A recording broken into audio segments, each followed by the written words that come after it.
Hello, everybody, and welcome to yet another episode of Witches and Wine. This is the show where we talk about witchy stuff and we drink wine. Clink and drink. Clink and drink. And clink and drink to Clink our and lovely guest. Mmm. Oh, oh. Oh, have I had this before? No, this is Oh a new one my for us. goodness, what is this? Well, you'll tell us in a minute. Yeah. I got very excited. Before we get to the wine and our beautiful guest, I am Lady Lola Stardust. I'm the High Priestess of Children of the Crossroads ATC in Spokane, Washington. And I am Lord Silenus Stardust, the High Priest of said coven. And before we start the whole show, we like to do our little disclaimer. In the past, it's been brought to our attention that some people don't like to hear about witchcraft or watch witches talk with a little bit of wine, a little bit of alcohol, because they say, I'm not going to learn about my witchcraft from people who are tipsy. And I totally get that. Wine is in the title, so I would hope that would tell you maybe not to watch. But it's also part of ritual. So yeah, maybe they think we're whining, like I don't like, but that's a different spelling. Anyway, so if you don't like to watch witches have a good time with wine and witchy stuff, you can click the X in the corner and make us disappear. It's magic. It is magic, my friends. All right, well, I'm going to turn this over to my partner in crime, my high priest, my husband, my love, my life. I haven't even had that much wine. This is just me normally. Yep. Silenus Stardust, why don't you tell us about this amazing wine? So tonight I have chosen an exploration series from Courtney Benham. This is a North Coast California cab. Going to run you about $20-25.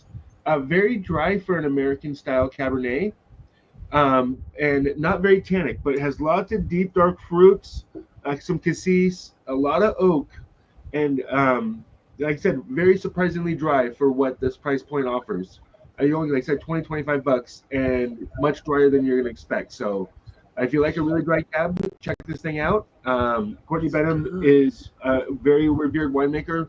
He learned a lot of his talent from some famous winemakers and actually bought a couple large wine press labels. Oh, okay. Because he was got along so well with the winemakers that they were willing to give him their blends when they passed and moved on. Oh, wow. Yep. Cool. Have we had anything else by this? Yeah, Courtney Benham, we've had quite a few different things from him. Okay. But this is his most recent release, and he was going to a new region of grapes that he's never worked with for this. So that's what we call it, the exploration series. Okay. And what would this pair well with? This is going to pair well with a really, really robust roast. Okay. Like a big old chuck roast, pot roast for your Sunday meal. This, with the dryness of it, it's going to cut into the fattiness without having the tannins dry out your mouth. I like that. Yep. Well, let's do that next time. Well, next time I'll get it. Next time we do a roast, I'll pick one of these up. Awesome. Well, thank you, honey. My nose is running. Better go catch it. All right, let us go. And I'm so excited. This is the first of our series of Spring Mysteries guests, Spring Mysteries 2025. And if you're not familiar with Spring Mysteries, I do have the website right here. It's Spring Mysteries Festival, or no, springmysteries.com. It is put on by the Aquarian Tabernacle Church. And they've been doing it for how long? 30 years? 34 years. 34 years? Yeah, this is the 39th year. Oh my gosh. Yeah, we're behind.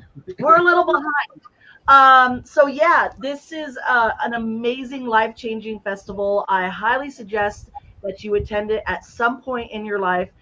And we get to meet the gods in person. My nose just decided to start running. Live TV, everybody. I apologize. And so you get to meet the gods, and every person that's part of that is we call a vessel of the gods. And our vessel, our first guest for the series is Elizette Dionne, and she will be the vessel of Demeter, which is kind of the main hoo-ha of the show. Welcome to the show, Elizette. I am honored to be the main hoo-ha.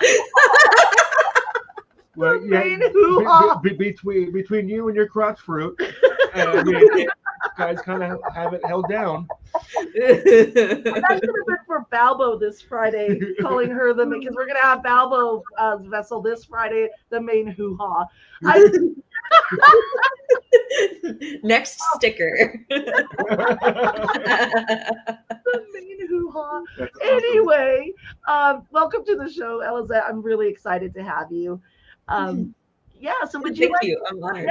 Yeah, absolutely. Would you like to explain to us, because some people, we use the word vessel, and some people, we kind of know what that means.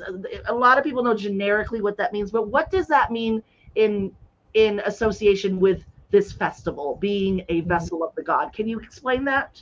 Yes. So as a vessel, you are inhabited by the deity throughout your daily life. It doesn't mean that you're going to be at the grocery store, for instance, Demeter, and start berating everyone about GMOs. No, that is not how it is. You are still yourself.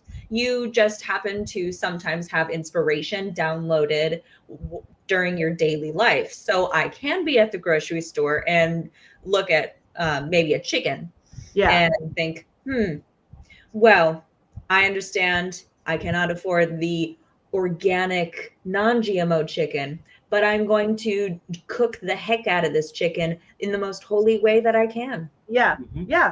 And honor the god that you're working with. And how long do you work with these deities as the vessel? It's a year, right? Yeah, pretty much. So we are informed at Sickle, which is around October, if we are holding a specific deity for that upcoming Spring Mysteries Festival. So when you are informed, you don't go under the initiation quite yet. You are just informed, so you can do your own research. And that is the recommendation for anyone who is starting a relationship with a deity. You don't invoke them quite yet. You just test the water, so to speak. It's sort of like going on a date. Yeah. Oh, I love that. That's amazing. It is, because you have that time between October and when you do the initiations. Is it usually in January? January, that's correct. Okay. Yeah. So you have that time between October, November, December. You have like 4 months where you're going to be like, I'm going to do my due diligence and research this date that I have with Demeter, and like, what are they all about? Is it kind of like a courting? You're courting them?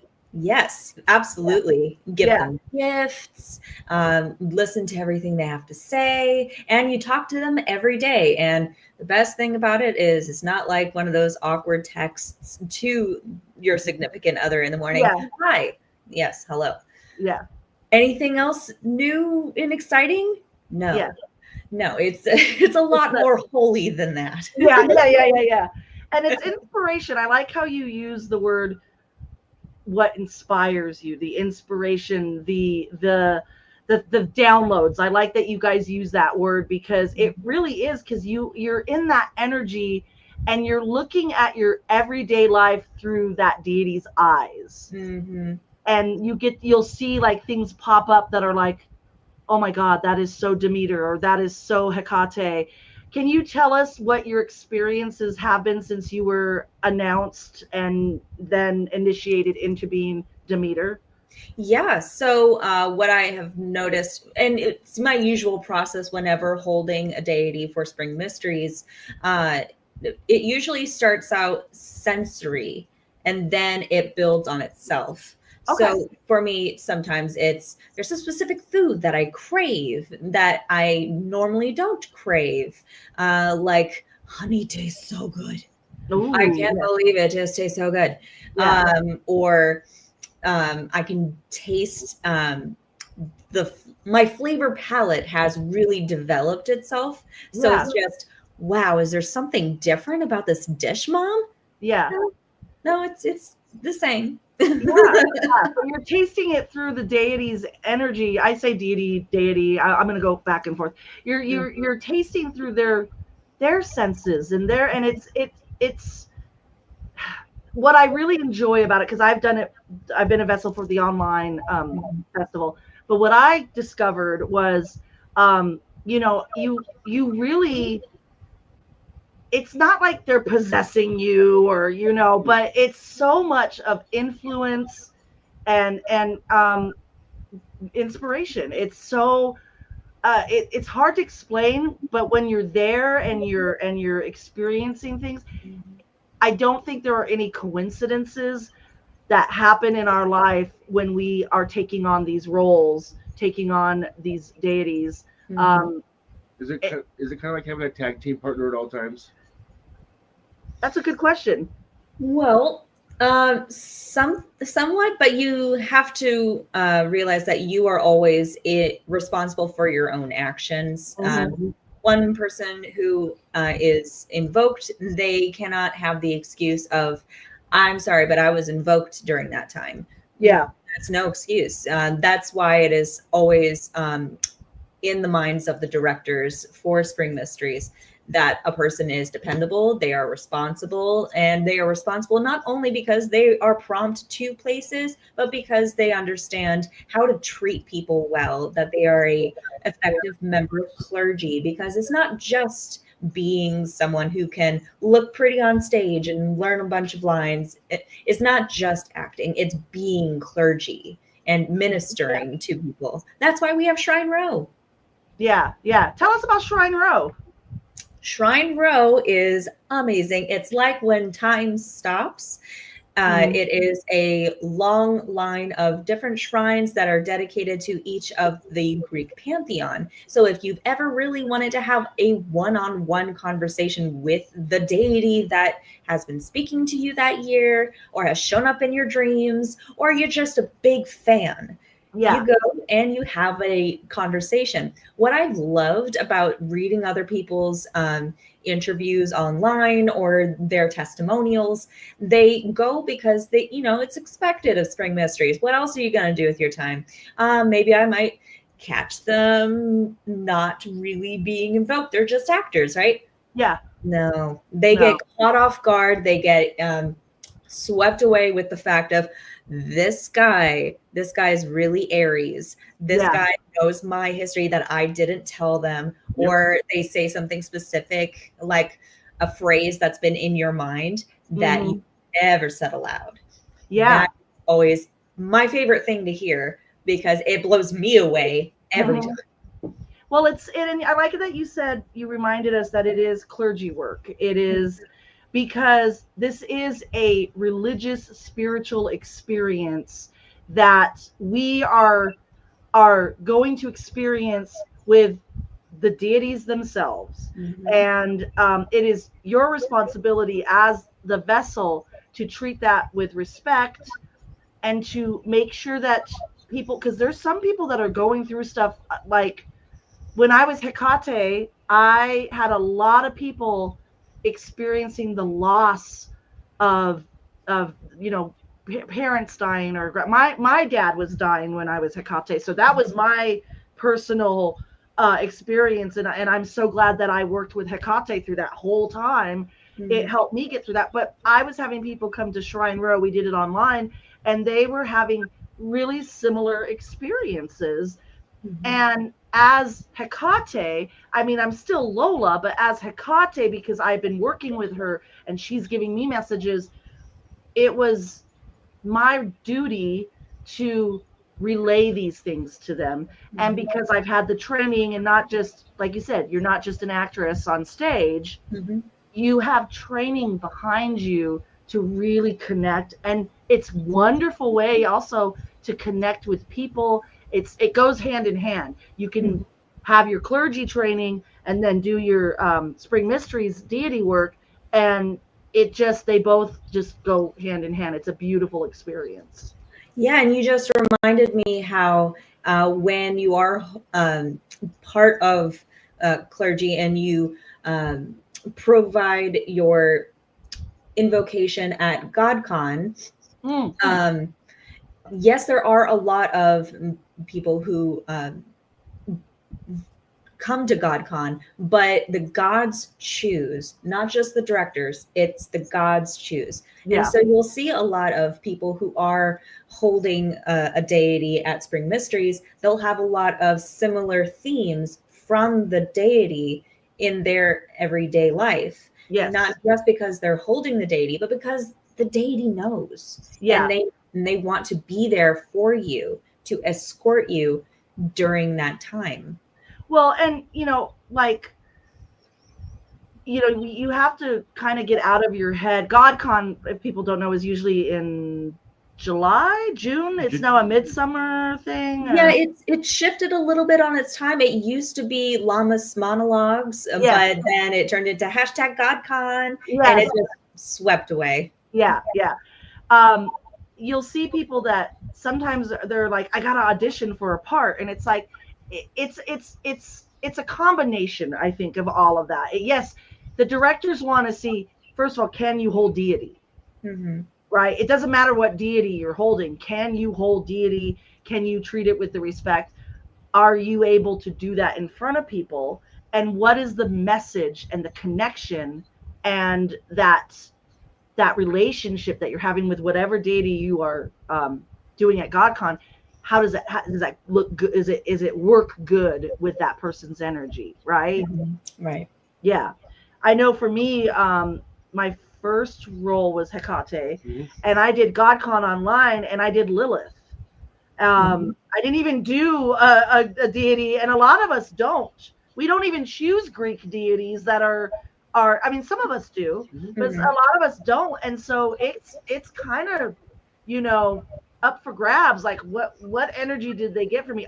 Even though Lilith was very dark and powerful, and so was Hecate, I seriously didn't make the connection. He did.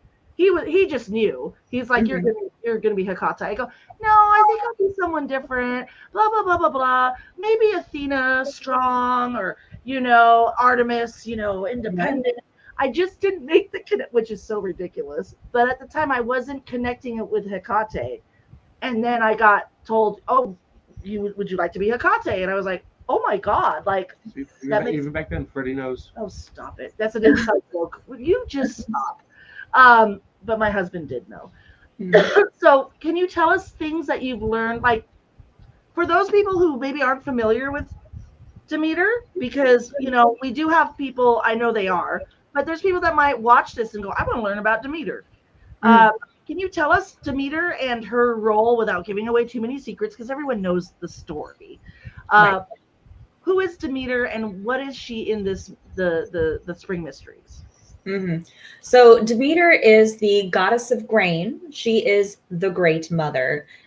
She is most notably known as the mother of Persephone. And she always mothers. She's not just mother to Persephone, but she will find herself in a mothering position to all people. So if you come to Shrine Row and you end up being mothered, that's just her thing. Yeah, absolutely. And she has never known a day off in her life. She works. Yeah, she works every day from the day she was reborn, the day she was spat out of Kronos's throat. Yeah.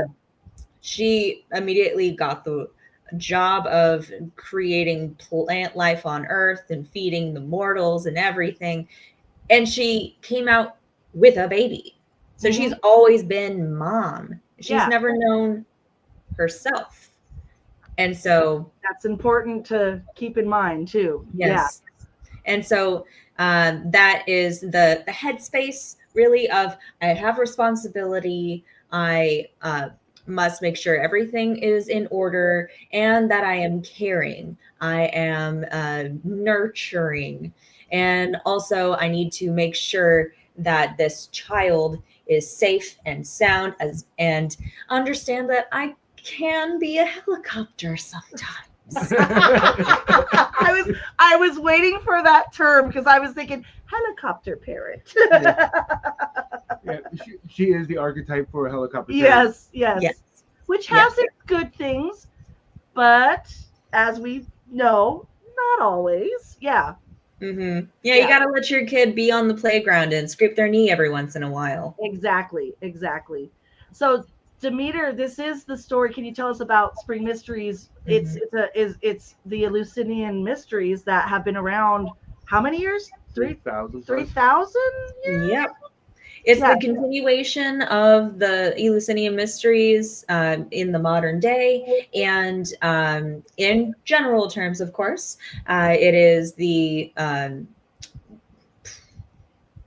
online, no, not online, on stage version retelling of the abduction of Persephone. Yes. So if anyone has taken a Greek course or read mythology, that is what it is in general terms. Yes.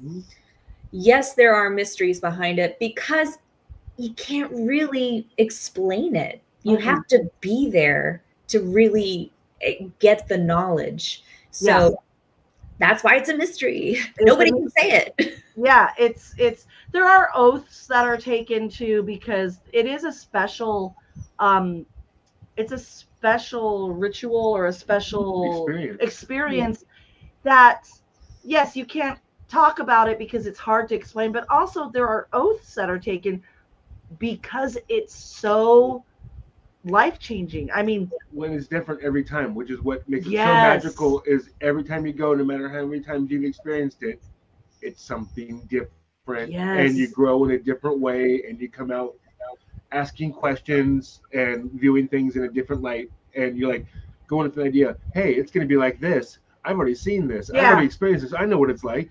And you're coming out like, well, shit. What the? And it's for everyone. It's the deities reveal themselves and teach you the lessons that that particular person needs to learn at that particular time. Even if you didn't know that's the lesson that you don't go there going, maybe some of us do, like, oh, I'm going to learn about death, and I'm going to learn about, letting go. And then you might come out going, gosh, I learned about that I'm actually maternal, and I'm a nurturer, and I do take care of people. And, so that's what we love about it.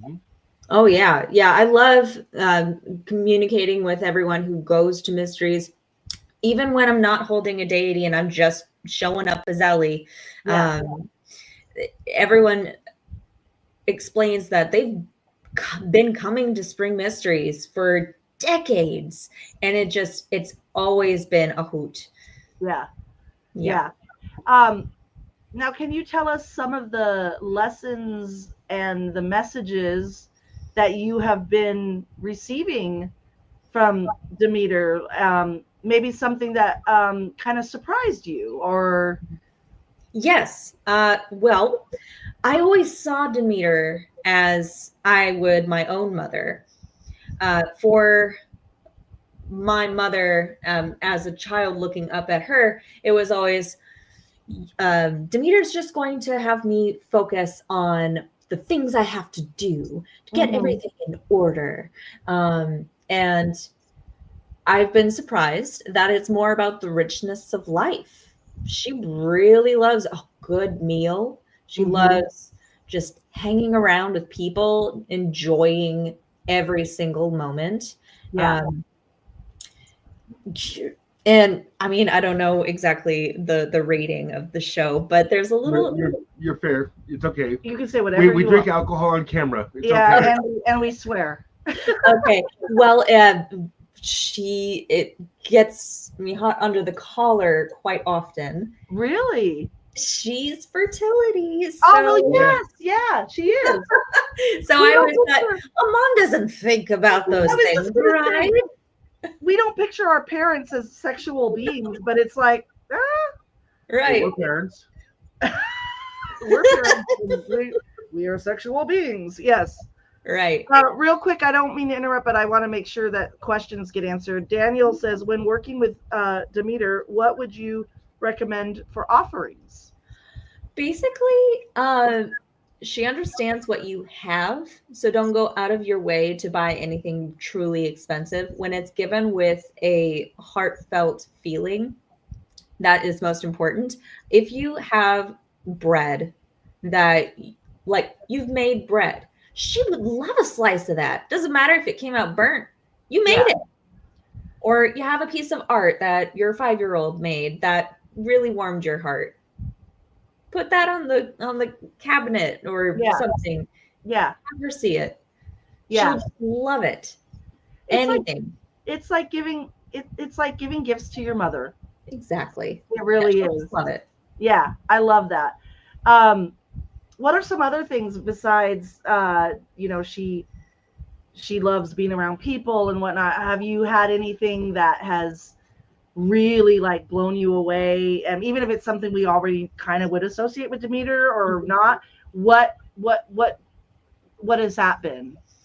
Well, she's really had me focus on my own independence. I, as a person, I don't drive, not because I have any problem with it, but it just never really happened. Yeah. And so she has brought to my attention many times of, if you had a license, you would be very independent. You could do all of these things that you see people on the internet do. You could go to the gym at 5 a.m. with your own car. Yeah. And so I have the car. I'm a co-owner of a car, but I just can't drive it. Mm-hmm. And so she's like, get it together, Ellie. You can just take the dang test and go. Yeah. Okay, fine. So I was put in a position to make my appointment, and I now have a driver's test this Thursday. Oh, good. Congratulations. Good luck. First step. Yeah, good luck. Thank you. That's awesome. You live with your mother. I do. So and your mother is hearing impaired, and so you know a lot of sign language and stuff. And I'm going to ask you before we end the show, I want you to teach us a little sign language, something real simple, but we'll get to that later if you don't mind doing that. Okay. But your relationship with your mother, I know you two are very, very close. Mm-hmm. Has that made you kind of look at your mom differently? Yes. So I always mom her too much.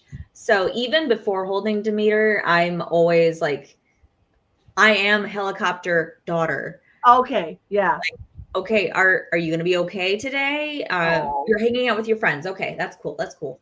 Yeah. Can you come home though?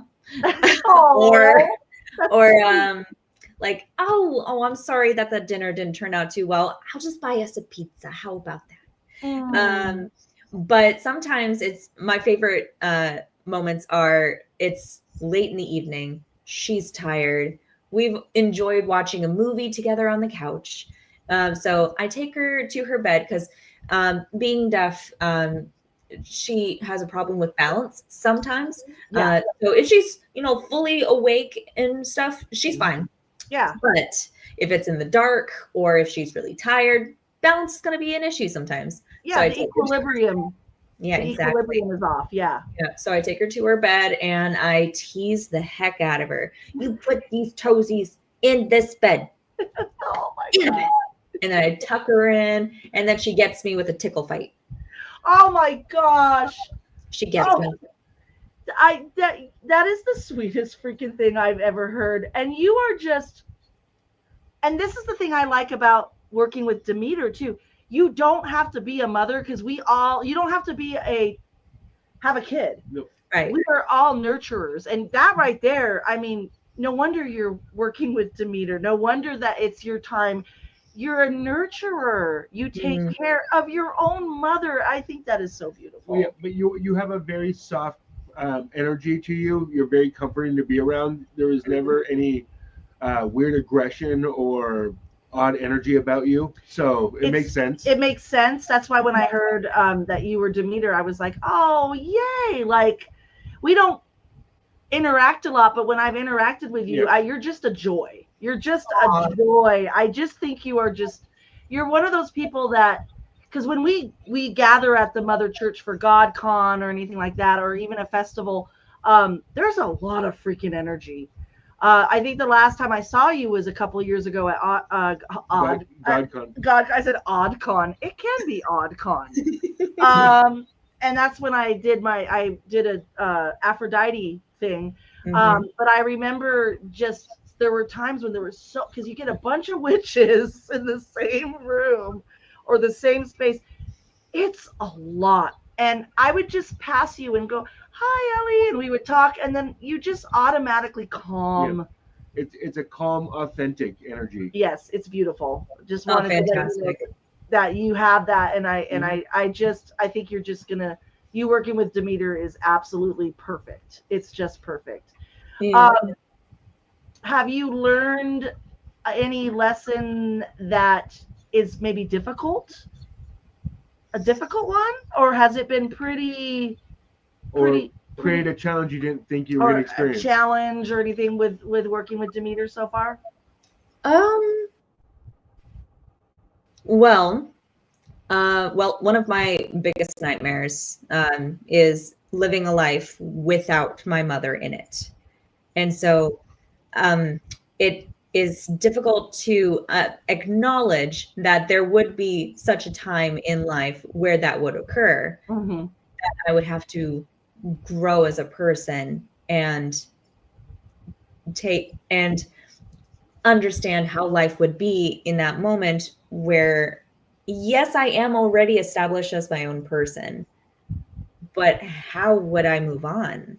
Yes, that right there, because Demeter has to figure that out when Persephone's abducted, and that's a huge thing that we all go through. Whether for me, the I think it was when Bella was Demeter.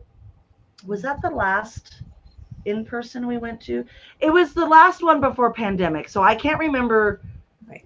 which one, but I remember Bella was Demeter, and I was my oldest son was getting older and older, and actually also my youngest son.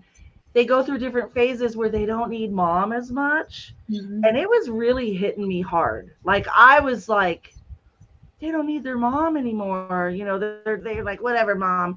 Um, and so I had to talk to Demeter about it, Mm-hmm. and Demeter talked to me and helped me through that, and I didn't even realize that I was going through that until I went to the mysteries. Like I said, I didn't know, I didn't have a specific thing I was going to work on. Of course, I was always like, I'm going to talk with Hecate and Aphrodite.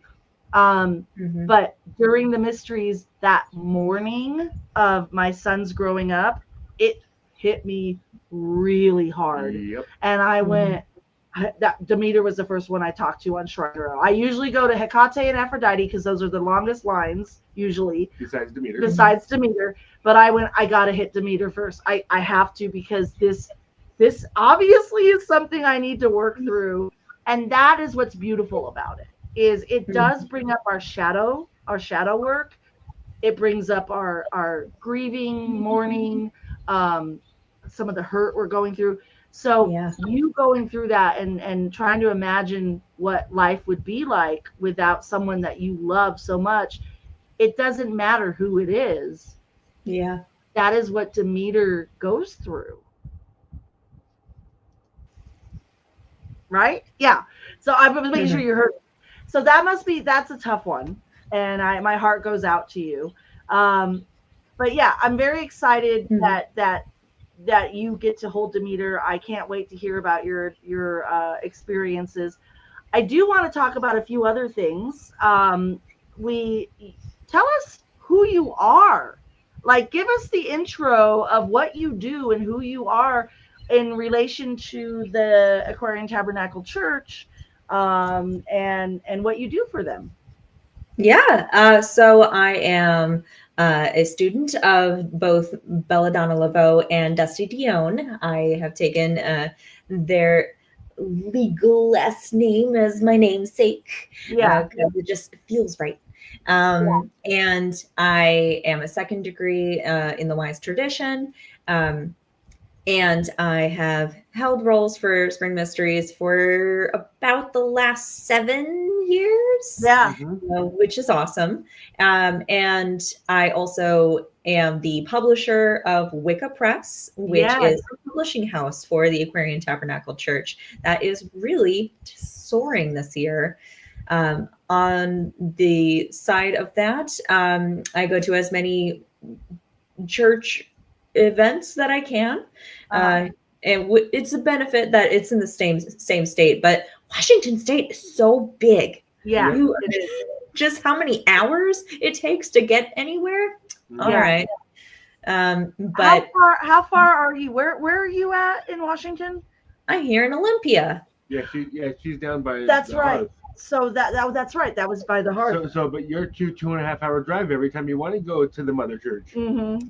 Right. Yeah. Yeah. And, I always have to hitch a ride. And I'm very grateful to anyone who is able to transport me to the church, so I can, I have responsibilities that I have to take care of. Yeah. Another reason why I should have a license.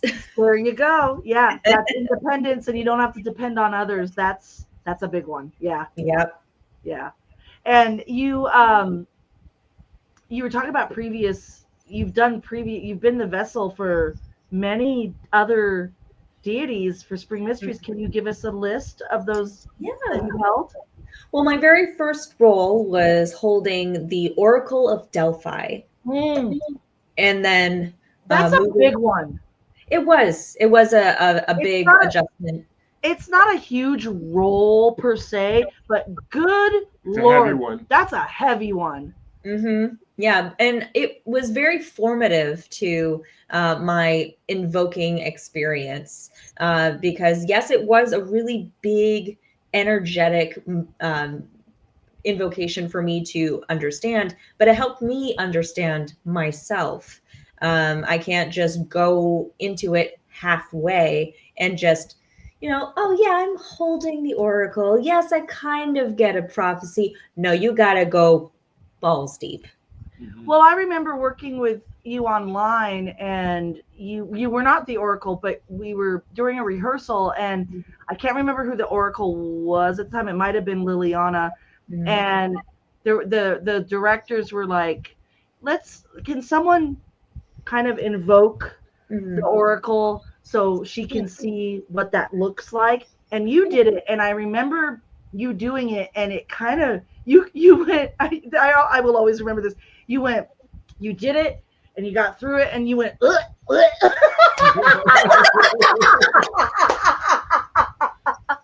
Yeah.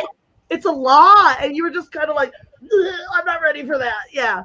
Yeah, and I think that year I was holding Artemis, so it was a big switch going from the moon goddess to holding the oracle that is in love with her brother. Yes. Not the oracle's brother, but Artemis's brother. Yes. Yeah. So there was that. Yeah. And it wasn't. I appreciated the fact that I've also had that experience. My first year holding Pythia, I needed a visual representation of someone invoking Pythia just so that I could understand the energy around it. And yes, I cried because I thought I wasn't doing it well enough, but in that same instance, it worked. Absolutely. Well, and that's for your first quote unquote role invocation for the festival. That is a heavy one because that is very ecstatic. It's almost too much for the oracle themselves. Like when you read about the Oracle of Delphi, it's can be interpreted as a little crazy, right? A little erratic, a little. It's so much. Yeah. And with the multiple years of the mysteries being held, I really love how the priesthood itself has evolved along with the mysteries, with going through the spiral of knowledge. You understand that maybe we are going to switch up the understanding of who the oracle is. Yeah. And so now it's an understood energy that perhaps should be reserved for more experienced members, because it's a lot to take in all at once, and it's just better to have a bit more under your belt before hiking up your britches. I'm glad you said that, because that's kind of what I thought. I'm like, oh, your first was the Pythia, the oracle, like that's a lot, but good for you. Go ahead. Your first was Hecate. Yeah, but I work with Hecate all the time, so it wasn't anything out of my comfort zone. It's the idea of carrying that energy around all those people and being a vessel for around all those other vessels, that is a difference when you're carrying that energy compared to when you're working with it on your own. I think that Hecate chose me because of what I was going through with my dad, and there was so much and it was COVID, and my dad was dying, and I was like, oh yeah, I get it what they're saying, like Hecate, the directors are like, huh, but I can see that they all knew what I was going through and all that, and so yeah, that makes sense. What was your next role or vessel, or who were you the vessel for? Let's see. After holding the Oracle, I believe my next role was Athena. Yes. Yes. And after that, I held Triptolemus. And that was interesting because I normally don't hold male roles, but I loved how Triptolemus was a very respectful energy to have within, but also I'm going to keep my boobs. Thank you very much, Triptolemus. I can't just Velcro them off. Yeah, exactly. But besides that, I believe after that was Artemis, still online. So Triptolemus was my first online, and then we went to Artemis, and then Aphrodite, Hecate, and Queen Metanira to today with Demeter. Wow, that's quite the that's quite the ensemble. That is the ensemble. So you are very, very involved with the ATC and with their festivals and whatnot. I heard that you were talking about Wicca Press and it taking off. Can you tell us a little bit more about Wicca Press and what they're doing and how I think it's amazing that the church has this. Yeah, so Wicca Press has a collection of, I don't want to say collection of manuscripts like we're hoarding it, but we are blessed to have so many manuscripts from other writers within the community that want to work with us that we are working hard to find more staff to edit them. So that is a good problem to have. So we're currently working on Mictlan Moonshadow's Santa Muerte book. We're on the final edit. We have a cover made, so I'm very excited for when that is released and published, because I've worked on this for so long and I'm so excited for it to just be birthed out into the universe. Other than that, I've been able to witness the vagina book being published. So I'm so glad to have been part of that publishing process. But we're also working on Tish Owen, her book.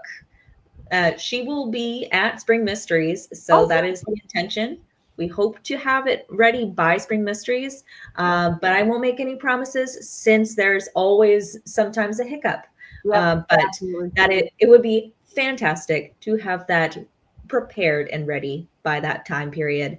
And we also have other books in the slot, the tube. Yeah. And is Liliana having a book come out or working on a book? Liliana has sent over a manuscript as well, which we haven't truly had the time to work on it quite yet, but we do have that. We have quite a few other ideas for books. And we also have one from Titania Thunderlily and Namir Laveau. They have a children's book. So we've got a lot on our hands. We are excited for the future that Wicca Press has, and we're so grateful to have all these fantastic writers in our community to provide this. Well, that's a lot of knowledge that we all have, because I love to write. I just don't know how to get things published, but that's what Wicca Press does, right? Yeah, we're here for you. Maybe We'll just take it off your hands, do the Yeah. editing, and then just Yeah. we'll of course talk to you through the process. Well, yeah. Not just, oh yeah, it's published. When? Yeah, bye. Thank you. And ours now. Yeah, no. And you are in the Mother Church Coven. Do you have a role in that coven? Are you what or I'm just a second degree that hangs around. Yeah. I'm an entertainer. I make people giggle. Yeah. I do dishes. Yeah. Oh, yeah. Well, that's part of coven work. It is. Service isn't always glamorous. Yeah, That's right. Service is doing the dishes, helping clean up the area, provide the food. Yeah, and you guys I've seen how that's done at the church, and it's such a beautiful way to teach your coveners that this is the work that goes into it, and that's where I really learned sacred service was from being part of Spring Mysteries and just going to the church and seeing the sacred work, because I am not a kitchen witch. I am the furthest person from being a kitchen witch. But when I'm up at the Mother Church, I'll do dishes. Like, it's not that I don't know how to do this stuff. I don't cook. I'm just not a kitchen witch. But I'd get up there and I'd be like, yeah, I'll do dishes. And because they taught me that is part of the sacred work that we put forth, so it helps. Every role is absolutely important. Yes. And that's what made me go, all right, I'm going to step up and do some dishes. I hate doing it. Who likes doing dishes? But I also realize that if it's for a greater cause, and I just recently learned it's a wonderful way to wash away some negative energy.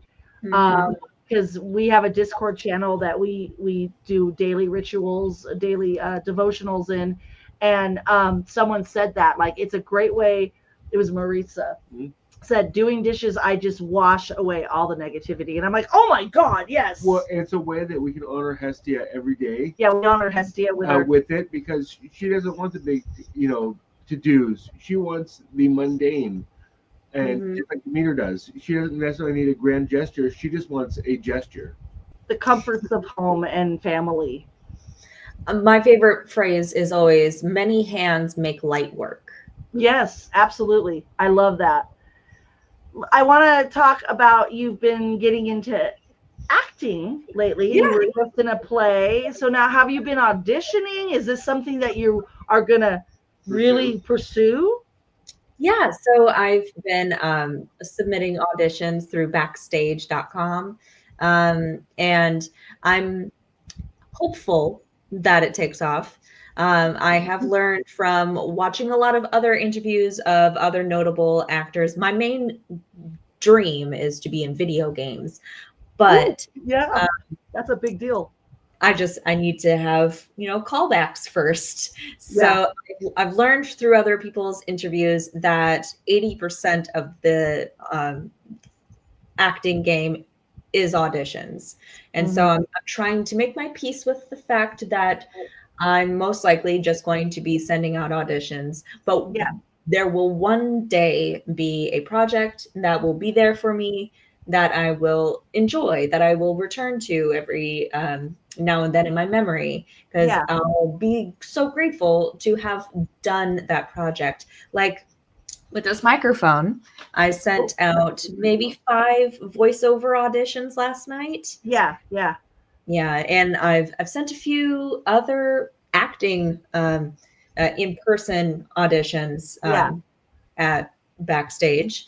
I have in person at the local Olympia Little Theater.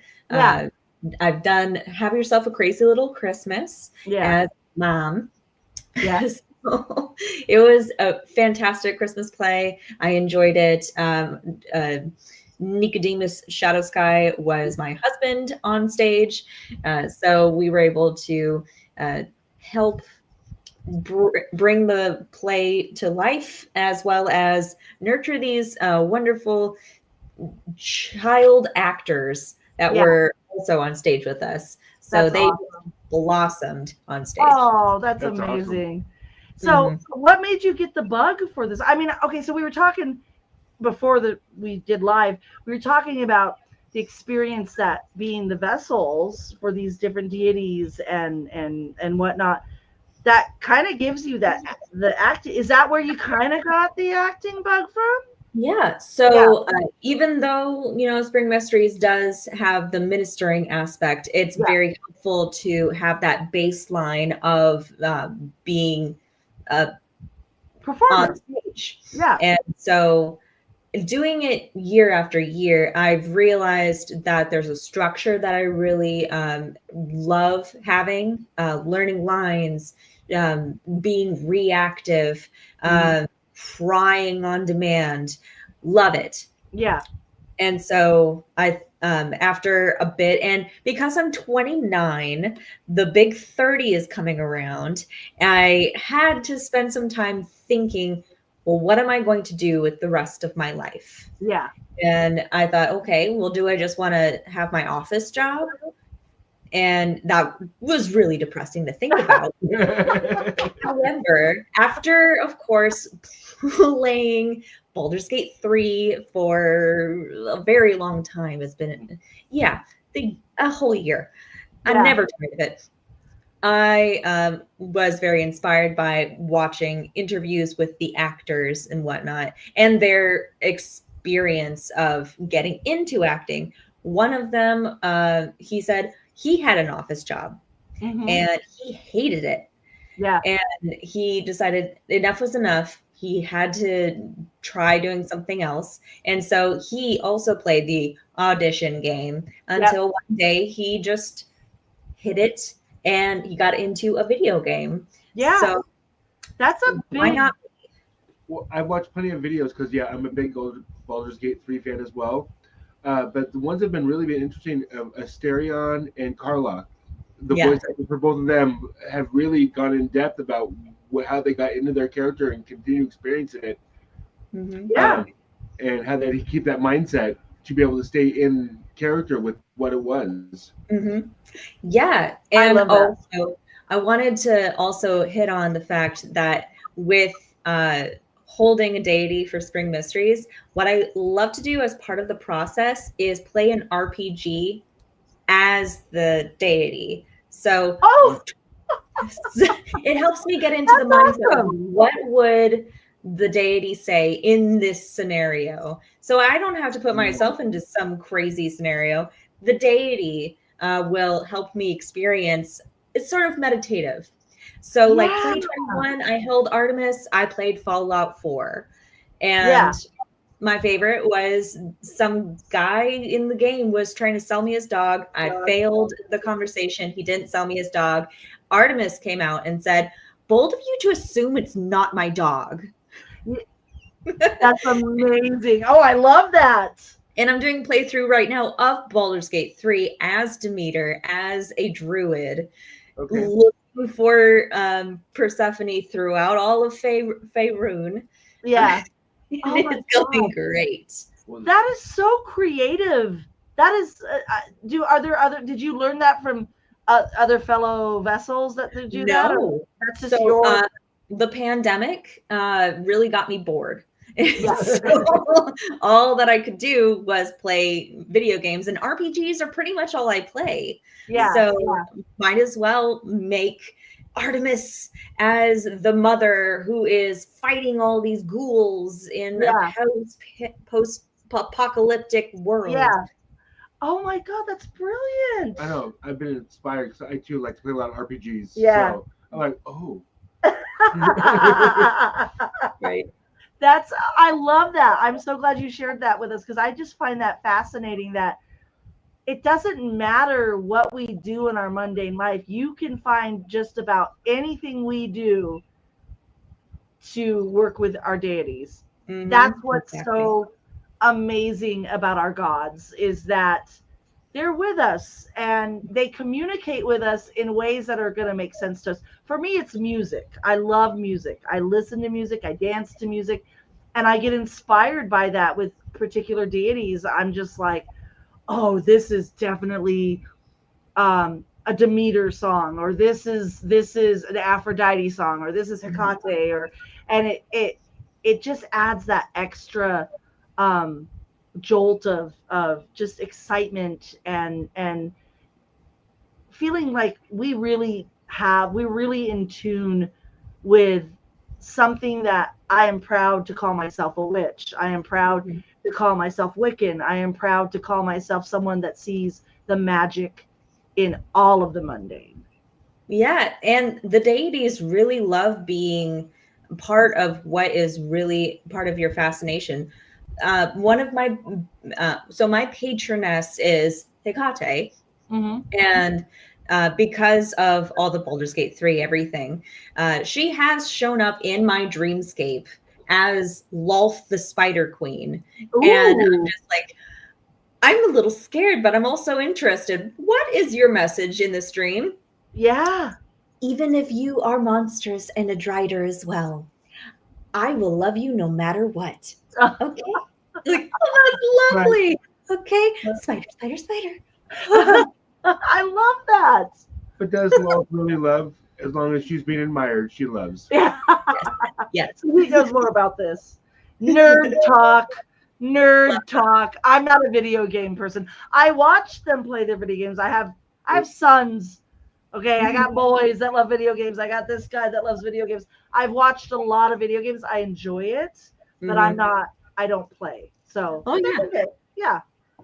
That is amazing. I love the video game aspect that's of it. that's a great concept. He's excited. Yeah, you've now inspired me to do a new run on, and I'm gonna figure out. I think I'm gonna work with the Hades.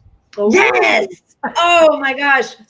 Take pictures of your Tav. I'm so excited for how you show Aries. You said Hades? Hades or Hades. Aries? Hades. Yeah. Hades. Yeah. How you show Hades through the game. Because Yeah. I'll show my pictures, you show me your pictures. Oh, I'll show you yours. You show me mine. Look at that. Well, I'll be. Oh, Yeah, that would be great. Yeah. I've got the connection with you on Facebook. If he wants to send me pictures, I'll share them with you. So yeah, that's awesome. Yay, look at that. So, well, thank you so much, Ellie, for being on our show and being the starting point for the series that we're gonna do for the next up right up into the few days before Spring Mysteries. What are the dates again? April 17th? Easter weekend? I don't have the dates on my mind. I have them right. Oh, 417 to 420. I have them right here. Yeah. I'll go ahead and put the, oh, well, yeah. So April 17th through April 20th. Up until that, I'm going to tell you who we've got coming up. We've got this Friday, we got Titiana Thunder Lily as Balbo. That's, yeah. She wants to go by her magical name. oh, okay. I did not know her as that. So Yes. And she is the vessel of Balbo, and that's this Friday. Next week on Tuesday at 6:30. And of course, I'm going to advertise these everywhere. We have Brenna Grace, who is the festival director. I'm very excited about that. In March, we got our lovely Ariel Jones, who's holding Hestia. This is her first time holding a role. So that'll be awesome. And Tuesday, March 11th, we've got E.M. Leith and Karen Feddersen as Zeus and Hera. Mm-hmm. We got Maria Calestina Artemis coming up. We got Dusty coming up. Tasha Zabrowen. I can't remember what role she's holding. Is that do you know? Tasha is holding Pythia. Pythia, that's what I thought. And then we got Carrie Soderquist, who I believe is doing the workshops and is heading that up. And yeah, we've got a lot of Spring Mysteries guests coming up, so I'm very excited. I'm really glad we got to open with you because it's Demeter. Yep. Demeter's Come on. So thank you everyone for joining us. And if you are interested in what we do, We do have a Discord channel that is active every day. We have rituals, we have devotionals, we have workshops. Going to try to bring movie nights back, but we'll see how that goes. Um, it's in our description on the YouTube thing, but it's right here if you guys want to screenshot it. Discord, that's a whole complicated thing. Go to our description in the YouTube. There's a direct link. There's a direct link. Also, we are a nonprofit coven, and everything we do for the community. If you would like to donate. I've had wine. This is the end of the show where I get a little like I'm putting links up. I don't know what I'm doing. We have a Venmo. Pretty easy. It's venmo.com, COTC, That stands for Children of the Crossroads, ATC. And we have a PayPal. Remarkably similar. It's the same thing. It's PayPal me, COTC, And if you're interested in what we do, if you want to be a guest, if you want to hear about a wine, if you just want to talk with us and be like, hey, what's up, guys? You can email us at crossroadscoven@gmail.com. I'm sorry, what was that? That's crossroadscoven@gmail.com. Thank you, everyone, for watching. Thank you so much, Ellie, for being our first guest for Spring Mysteries. I hope you had a good time. Oh, yeah. I loved it. Yay! And remember, everyone, be very, very kind to one another. Always walk with the goddess. And until next time, blessed be. And remember to clink and drink. And clink and drink, as always. Bye. Bye.